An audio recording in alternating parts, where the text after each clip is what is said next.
¿Qué tal tus articulaciones? ¿Las cuidas? ¿Separas las estructuras articulares para que se regeneren? Esto es el cartílago.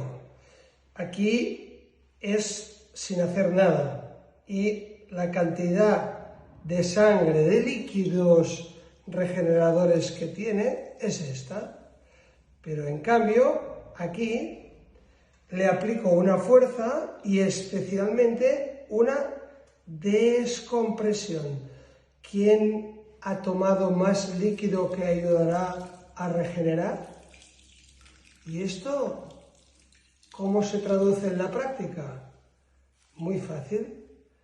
Es simplemente decoaptar, separar las articulaciones, porque esto está perfecto, entrenamiento de fuerza, pero te digo una cosa, el cerebro no sabe qué peso tienes.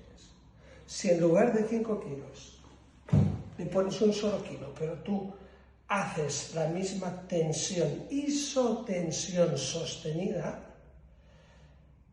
el músculo recibe el mismo estímulo. Esto es la compresión, pero ¿y la decoaptación? La decoaptación es que estas estructuras articulares estén bien colocadas. Que separes las estructuras articulares.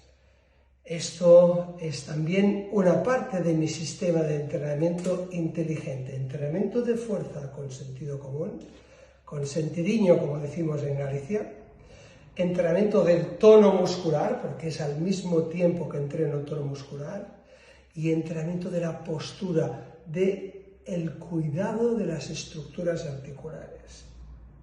Todo esto lo tienes en un vídeo de 8 minutos, aquí a continuación.